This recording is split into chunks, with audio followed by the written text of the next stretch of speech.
Look how old we are. Let's talk about, though, who absolutely should not be a GM next year, and it's the Atlanta Falcons GM and Terry Fontenot, or whatever his name is.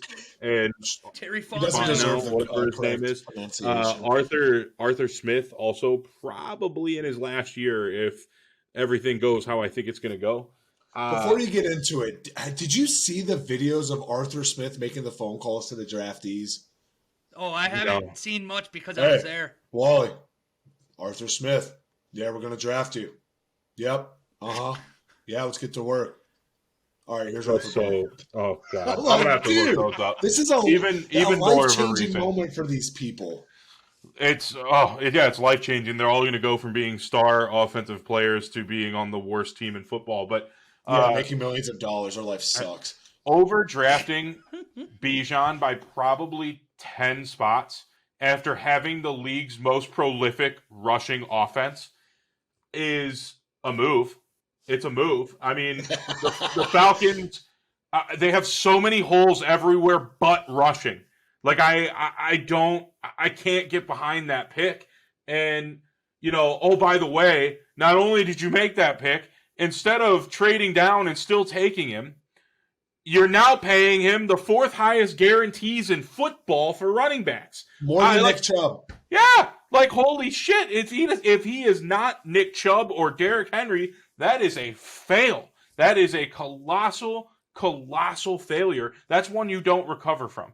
That is simply one that you get fired for if he ends up not having 1,200 yards rushing this year or more. Yeah. All right. Oh, go ahead. I mean, I was talking to Evan. Evan Desker, ATL boy. He was not pleased with the pick. We were basically echoing what David said. You address the one need that you don't need. You don't need whatsoever, and it's upsetting. Get the offensive line. Get some defense. You had 1,000+ yard rookie last year. Why are you getting this guy? And Wally, take it over. I have a fun stat I want to get in there. So Wally, take over. Wally. Oh no, I actually want to hear the stat first. I'll give my 2 cents after. I gotta find it again. No, you're good. All right. I'm gonna do what I do best, and I'm gonna play devil's advocate here. So, Atlanta now, coming off of what was already a top 5 running offense that kept them in the playoff race all season. You add someone who can be in that, like when he's coming out, he's about as hyped as the Saquons of the world, the Zekes of the world. Hell, you can go back. He's probably up there with Adrian Peterson, and in the bad side, Darren McFadden too. So there is, I guess, risk here. But what I will say is that you're probably going to see whether it be Tyler Algier or Cordero Patterson moved. So you might get assets coming back that way. You do bring in Matthew Bergeron, who's going to slide in as a guard on day one. And I love their secondary right now because you do bring in Jesse Bates. You have A.J. Terrell, and now he's going to have Jeff Okudah in a new home, Mike Hughes, and Clark Phillips, the Utah corner that fell a lot farther than I saw too. So this is a team, especially with all these veterans they've added, I think Arthur Smith's set. I think this is right now, right there with New Orleans is my favorite in the South. And I think they could win 9 or 10 games. Look, the only reason I didn't give the Falcons an F grade for the draft is because I do think they got value on day 2. I think they got good value on day 2 with Harrison, Bergeron, even day 3, the first pick with Phillips, to your point. It's not, to me, you're not filling the desperation needs you have on the D-line, the O-line, like questions at quarterback, great, we'll give Ritter a year, I'm fine with that. Receiver, you could have gone another receiver in a deep receiver draft. There are a lot of holes that you just didn't need to overdraft a running back in. And Wally, again, I'm fine with them taking Bijan. Trade down 6 picks. Trade down 7 picks. You still get him. Well, I mean, the Lions showed that obviously at 12 they were going running back. You wouldn't have got him if you traded down 6 picks. I don't think the Lions would have taken him. I'm with you for the record about not drafting running backs in the first round. But if we are so high on saying best player available, The one thing I'll say for Atlanta is that Bijan was the top player on a lot of people's boards overall. They drafted, if they're going best player available, they drafted best player available. I understand. Look, I love Bijan. Like, hook 'em horns. I do. I love Bijan. But he gives me shades of Leonard Fournette. And Leonard Fournette, you didn't talk Super about Bowl him. winning champion. You didn't talk about him till the second half of the season. And then all of a sudden, come draft time, you were talking about him like he was the next Adrian Peterson. And we overhyped the shit out of a guy we didn't talk about until the last 4 or 5 games of the season as a potential top 5 pick, top 10 pick.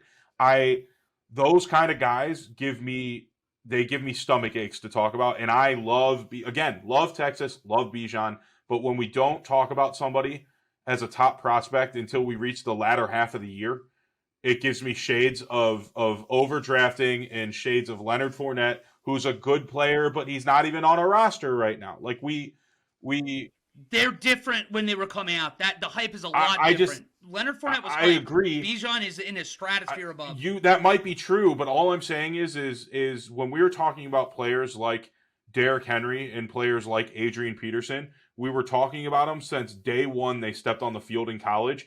I follow Texas, and Bijan Robinson wasn't even on most people's radar until halfway through the season. I don't agree with that. I think Bijan was the number one running back going into this last year. But Steven, let's hear your point first of all, and then we'll move on. But we'll have to talk more about this in the future because I think Bijan's going to have a monster rookie year. Yeah, don't get me wrong. Great player. He's going to have an awesome year, but there's just so much more that you can unpack. They're top 3 in every rushing category, basically. And then you address him. I think overall they could have been better. This offense can be very dangerous, and I also think the pick kind of shows that they don't trust Ritter, like you were saying. They're going to be like, you know what? Worst case scenario, we're in the same position next year. Maybe then we can move up and be a little bit more aggressive. But at the same time, they have that leeway to make an aggressive pick like this because of the position that the division is in itself, right? They were competitive in there when the division was arguably better last year. Maybe we want to go that far. We know all around the quarterback play is going to be a little bit better this year within the division. It's going to be more competitive, but I don't know. I know last week we were kind of talking about my Quentin Johnston pick to the Chargers, right? It's like, why not address another need? It's like they're really kind of leaning into making their strong the strongest and worrying about their weak link later. It's not the way to go, especially in a prove-it year for Arthur Smith. What was your fun stat? I'm kind of that was it. It was literally going to be top 3 in RPC, RPA, whatever they literally were top 3 in everything, and they drafted the best running back. That's not how that works. I know that we'll be done on Bijan after this, I swear. But since you guys are a little lower on the idea than I am, what I'd ask you is what does he have to do to make this pick work? In your opinion, it was a successful pick. I retract. What is it going to take? Offensive rookie of the year and offensive rookie of the year, and they have to be minimum in the playoff contention minimum. For that to work out, otherwise you overdrafted and you didn't make your team better. They have to be in a playoff position, and he has to have panned out, in my opinion. I would. Give me a couple steps above Saquon without the injuries. That's kind of that first year that you're looking for. I don't even really disagree. I guess I'm just expecting. I'm betting on 1,300. I'm not in a rushing offense. I'm not saying he won't. I just the Falcons, I get what you're saying. The Falcons simply overdrafted a position they didn't need, and sure, it's going to be fun to watch them in that offense, but I don't think it adds wins to their win column. I mean, all I'll say is Atlanta's skill positions all of a sudden are gross. If Desmond Ridder is going to have a real shot to succeed in this league, this year he can show it. The offensive line's finally at least functional enough with those skill positions. We need to see it, Desmond Ridder.